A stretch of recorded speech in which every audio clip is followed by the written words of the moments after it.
Well, how's that? Miniature road racing, already had 2 races today. It was the last race before lunch and the first race after lunch, so they're getting their money's worth today. But that's how it is. And of course they're getting 7 laps, so if you want to move up the food chain, get some more track time on there. The Mini Motos are, well, the better thing is to have both of them. Have a Mini Moto and have one of the bigger bikes as well. So I can see at least 3 bikes in that top 10. And there's another 2 coming on with tail lights on there. So these bikes haven't even been race prepped fully. They've just been wheeled in off the street, and that's how it is. It's good to see that. There was a rule in bucket racing, which is miniature road racing, some time ago, and I'm talking probably 20 years ago, where the bikes all had to be a minimum of 2 years old. Certainly no competition bikes out there were allowed, but the bikes had to be a minimum of 2 years old to stop people buying brand new bikes. But then they actually worked out people were getting on the, the bikes become available, and we're talking back in the time when we had RG50s and that, and they were just, for a lot of people, they could do the modifying and make the bikes hot, but they chose to, some of them didn't have the ability, so we're going out and buying bikes and that sort of thing. And with these 150, though, most of the bikes that'll be out there with their lights still going, brake lights still going, will be Yamaha R15s, and they are capable of getting out in the New Zealand Superbike Championships and competing for the New Zealand Superbike Championship and the GP and TT Grand Prix and Tourist Trophy titles. So interesting how things evolve over the years, and yeah, there was a time in the world when our top racing class was 500cc and all of the bikes were single cylinders, and then the next class was 350, the juniors. But as time went on, we've had up to 1300cc.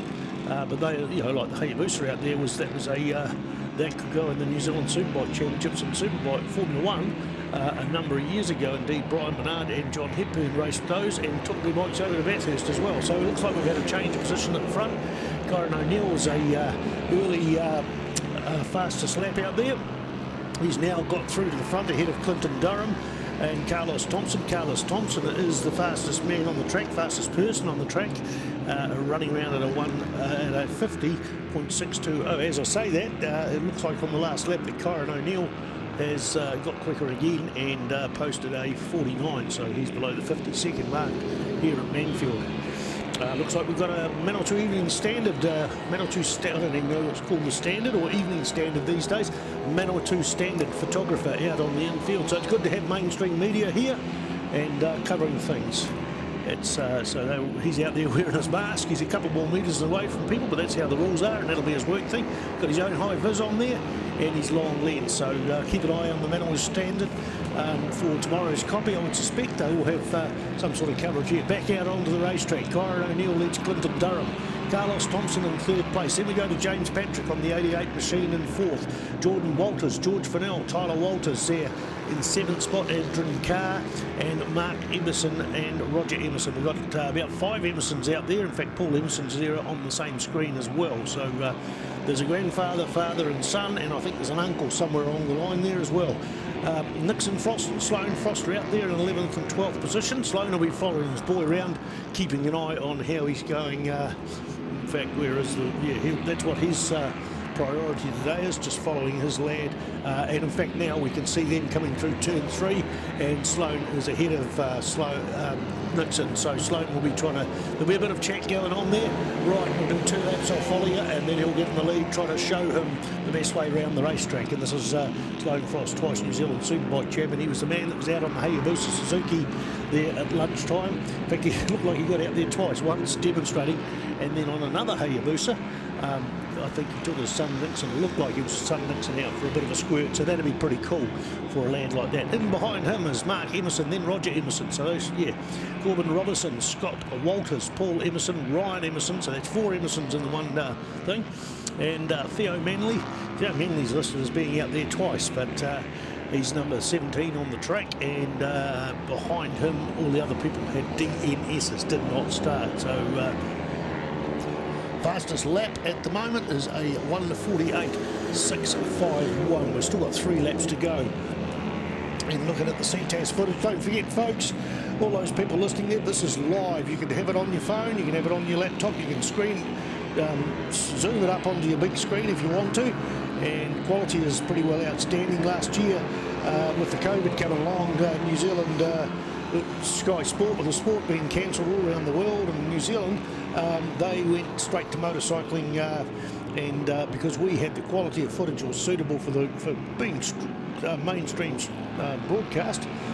That's the quality that Ctas brings you, and it's all recorded for in the future. So I see that there, as I see the static camera down the far start finish straight.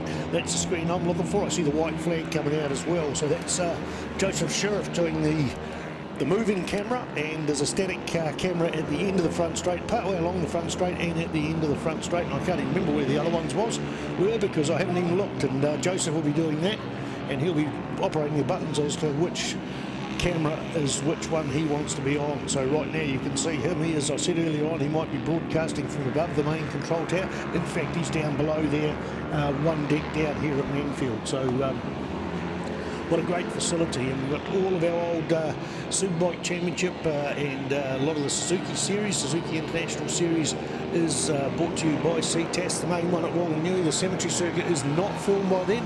That's simply because that is the stuff that is captured for TV, and that requires a whole crew and production team and broadcast live stream on track. So they need they need a team to do that. Whereas generally, Collingwood and his team is lucky to be 2 people.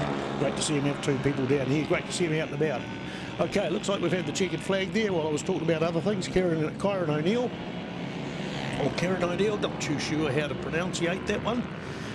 Clinton Durham there in second spot. Carlos Thompson, followed by James Patrick, Jordan Walters, and then we've got George Vanell. Tyler Walters comes in at 7th spot on the 22 machine. Adrian Carr there, and Sloane Frost finishes ahead of Nixon Frost. Look at that, fastest lap for Sloane, 51.8. Fastest lap for his boy, 52.2. So very little bit there. Part of it might be that Sloane's out there trying to keep close to his boy, just showing the lines around there. What a great mentor to have, the old man, doing it. Mark Emerson there in 11th spot, Corbin Robinson, and then we've got Scott Walters there on the unlucky number 13 good position, running the number 8 on his bike. Scott Walters is out there in 14th. Then I think Paul Emerson, Ryan Emerson, Theo Manley, and Roger Emerson. That's 17 people finishing. The usual thing, there's a couple of bikes straggling around the track, but that's the miniatures done and dusted. Next one up we're going to have is the A4s. That won't be too far away, folks.